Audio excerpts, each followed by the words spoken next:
What's up, y'all? Welcome to my channel. My name is Gloriana, but you can call me G, and today I'm celebrating 500 subscribers. Yeah, 500 subscribers on YouTube. I'm very happy and excited about my progress on YouTube. 500 people is a lot, and when I first started YouTube, I never thought that, I just never thought like 500 people would want to watch me, hear me, see what I'm doing, know what I have going on. So to be here at this point after being on YouTube for, I'm not even sure exactly how long, but it feels great. It feels like a blessing, definitely. So today's video, I just want to come and talk to y'all, all 500 of my subscribers, about my first year on YouTube. So my real 1-year anniversary would have been in January of 2024, because my first YouTube video was posted on, let's see, January 4th, 2023. So it's been well over a year now. It's September, so it's been like a year and 9 months really. So this video is really well overdue, but there's reasons why I didn't make this video at my actual 1-year mark, mainly because I wasn't recording anything, editing, or posting anything on YouTube at that time in January. I was still recovering from a C-section and being a new mom and just regaining my footing, regaining my balance, and getting my life back. Even though, of course, it looks much different now as a mom than it did when I first started YouTube. That's the most major difference in my life since beginning YouTube. So yeah, like I said, my first video was posted January 4th, 2023. It was a pick a card tarot video for the new year, and that video right now has 21 views with 2.2 hours of watch time. But what really surprised me about, my journey with starting YouTube and when I began was the second video that I posted was my 1-year journey on my locks.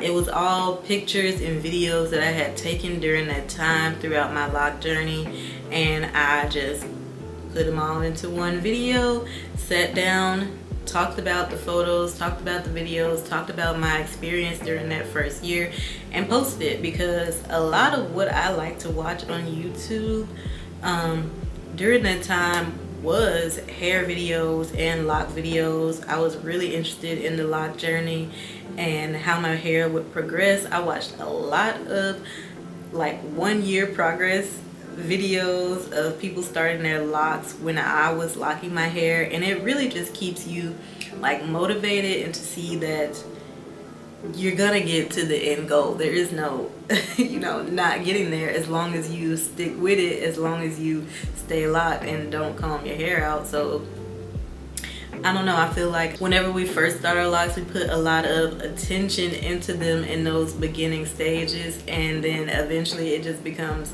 our hair. We don't pay attention to it too much. Of course, we still love and care for it, but yeah, that was the story behind my second YouTube video that I posted.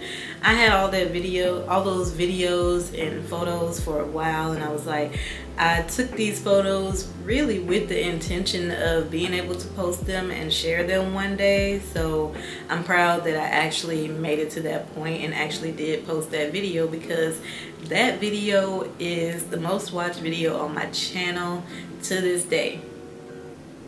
That video has 41,000 views with 3.9 thousand watch time hours on it, which is just wow to me. I never expected my channel to do those kind of numbers really at all in the beginning, in the first year. But from my second video was really unexpected. I want to say after only a month, that video was already at over 1,000 or 2,000 views, and for me that was really big, because at this point I was the person that does not post on social media whatsoever at all. Like, I don't post on Instagram, I don't post on Twitter, YouTube, whatever else, Snapchat. None of that was really my thing, but I always loved YouTube. Like, from the very beginning of YouTube, I remember when YouTube first came out and first really became a thing, and like my relationship or my journey with YouTube just grew from there. I've always been an avid YouTube watcher. I love watching YouTube videos. I watch more YouTube than I do TV, honestly. So it was something kind of in the back of my mind always, like, it would be so cool to start a YouTube channel, to have a YouTube channel and do what I see all these other people doing. It was so cool to me. Like, there's everything from people that are educating and giving tips and advice to people that are just living their life and putting it on camera. So that's one thing that I love about YouTube, the diversity, the flexibility of it, and I wanted to be a part of that.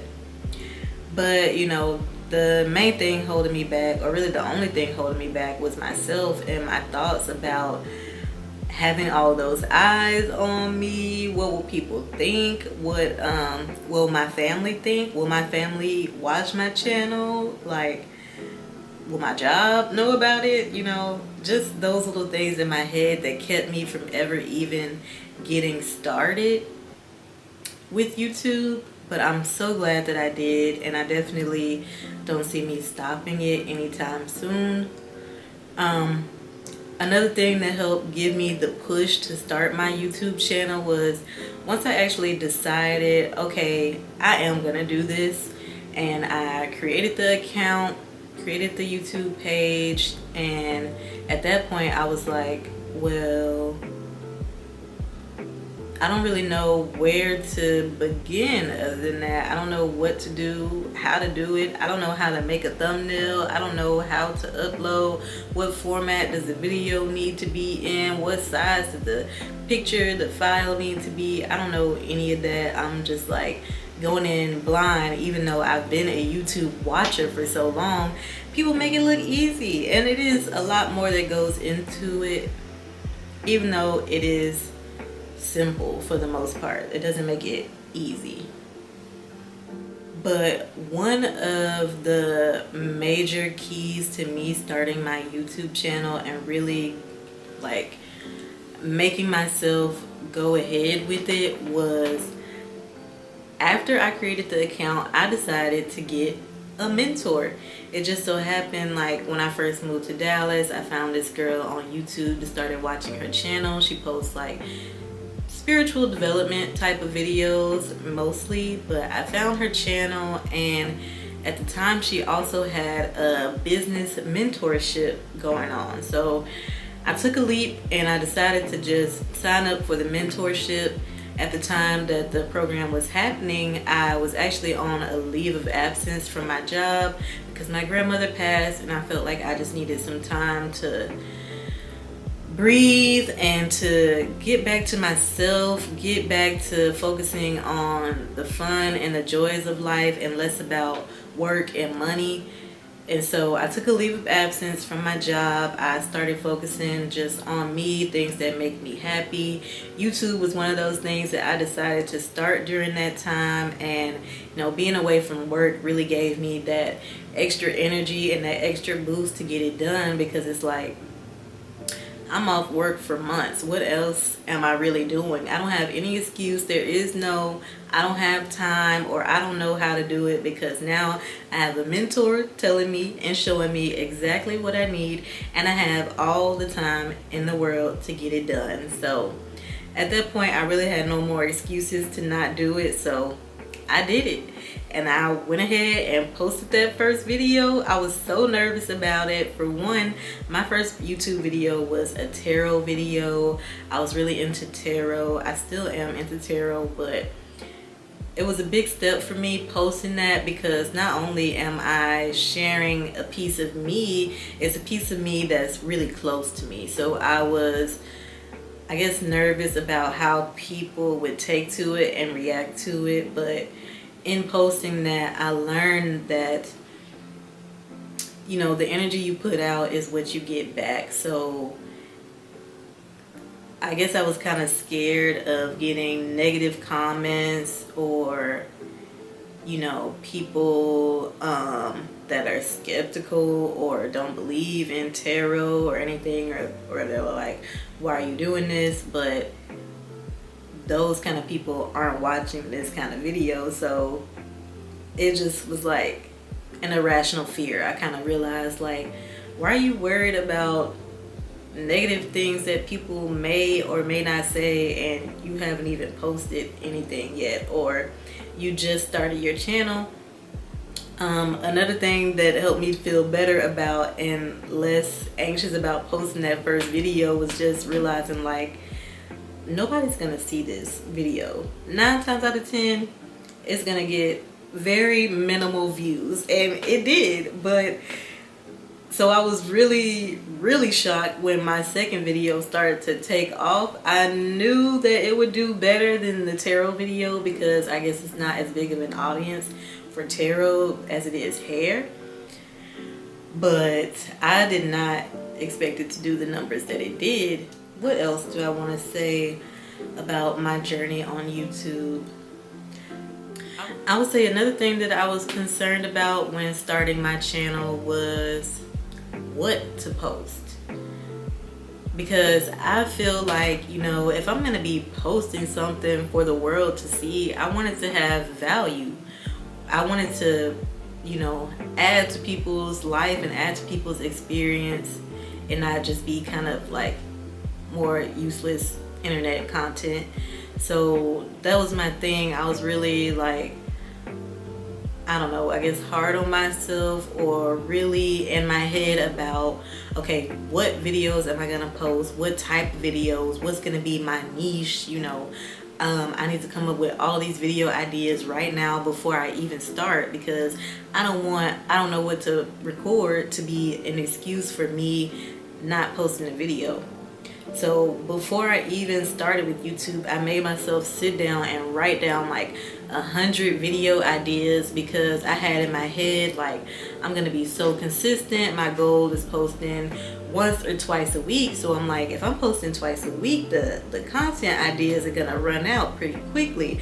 So I made myself sit down, come up with 100 video ideas. So I was like, for this whole year of 2023, I shouldn't have no problems coming up with any ideas of what to record for my YouTube channel, because I already have a list of 100 video ideas right here. Whenever I'm ready to record, I just look at my list, pick one, and go.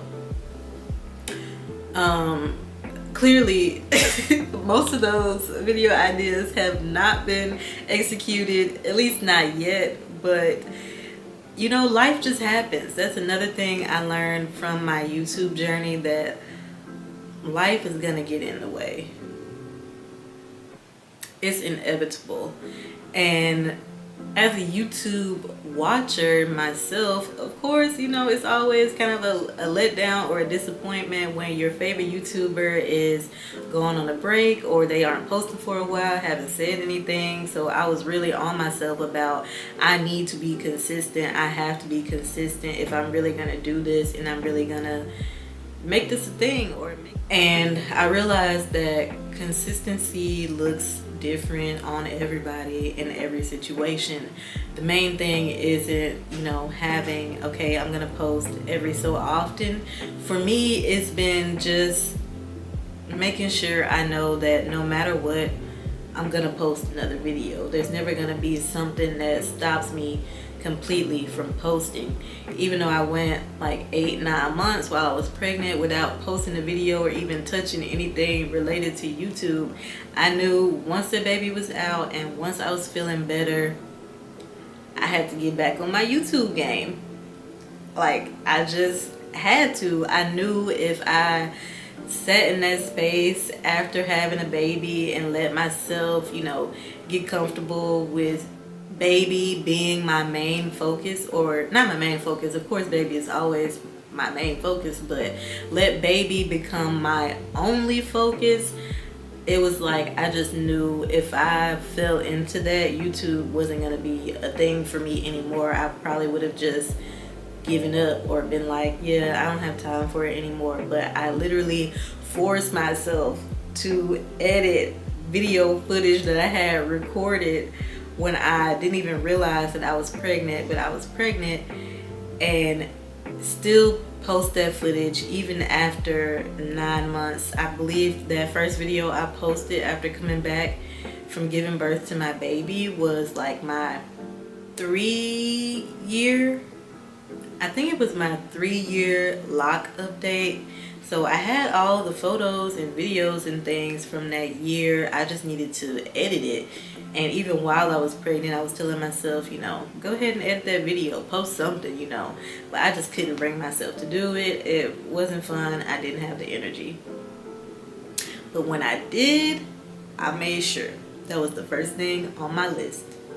The reason why I started my YouTube channel to begin with was because, I believe I said this already, but like I said before, I wanted to get back to my creativity. I wanted to get back to joy, playfulness, and just exploration of new things and new ideas. And YouTube was a way for me to do that. So that's why I got started in the first place. And what kept me there was seeing the growth in myself as a person from creating YouTube videos. Because from my first video that I recorded and edited myself, I really remember being so in my head, so anxious, so nervous about just even editing the video. It was like I was cringing on the inside listening to my own voice, and you know, just saying like, you know, really speaking negatively to myself in my head. But YouTube is what helped me realize, you know, how I speak to myself and how much self-talk really matters. And I had to, in order for me to keep posting, I had to correct my mindset. I had to change my thoughts. I had to shift them to more positive things. Because, you know, if I'm annoyed by my own voice, then I'm going to be thinking, nobody's going to watch my video because my voice is so annoying. So I had to, you know, just speak life into myself. Say, you know, nothing is wrong with my voice. My voice is beautiful. I actually get compliments on how calm my voice is, I guess, which I don't get it, because whenever I hear my voice, it sounds like high pitched and squeaky, but in my head it sounds like much deeper and much more calm to me. So I'm like, if people are already saying that I have a calm, relaxing voice and it doesn't even sound like what I hear to them, that, you know, that says something. And even after that first video, like into the second, third, fourth video, I still noticed myself like not wanting to edit, not because I wasn't excited about editing the video, but because I didn't want to listen to my own voice for an hour plus just to get the video edited. Also, I will say, going into YouTube, before I decided I was gonna do it, I was working a lot on my throat chakra and finding my voice, becoming comfortable with my voice and things like that. And when I say my voice, I don't mean like my literal voice, I mean like my spiritual voice, like, you know, how I feel and think about not just my voice and the sound that it makes, but the energy that I give out when I speak, and also the energy that's internal whenever I'm speaking or thinking or things like that. I mean it more in a spiritual sense than literally I'm working on my voice, you know? And I do feel like me posting and recording my YouTube videos has helped me tremendously with that, and finding my voice and finding my space in the world, really. But the more I pushed through my negative thinking and continued to do what I knew I wanted to do, despite the thoughts or the feelings that I had about it, you know, subconsciously, I continued to push myself to post videos as much as I could, and continue to push myself to record what I could and what felt good to me. But anyway, y'all, I guess I'll end this video with, I haven't gotten monetized yet 500 subscribers is like that first mark on YouTube where they will allow you to start monetizing some of your things. You don't get monetized ads on your videos, but you can make revenue from receiving gifts and stuff in live videos through the chat.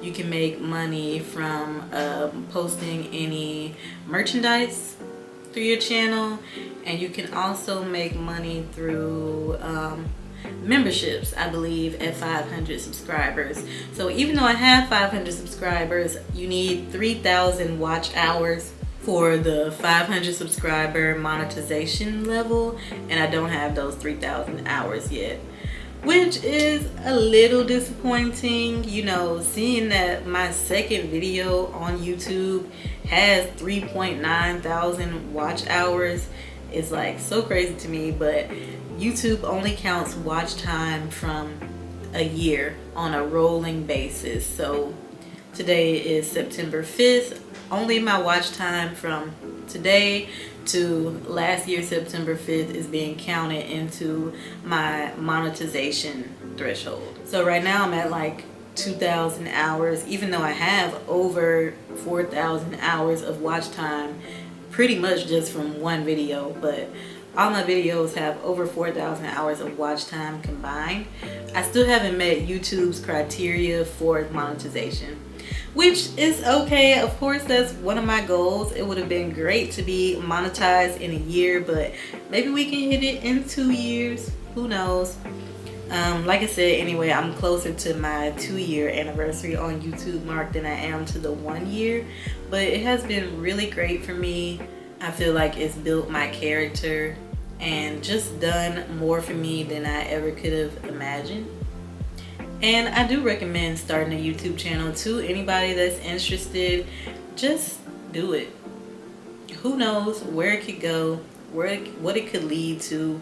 You don't have to stick with one thing. You know, the thing about a journey is it's always changing, it's always progressing. Every step is a different test, a different obstacle, a different lesson to learn.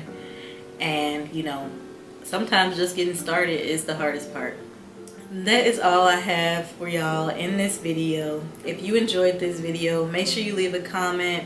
Let me know why you subscribe to my channel. And as always, stay blessed.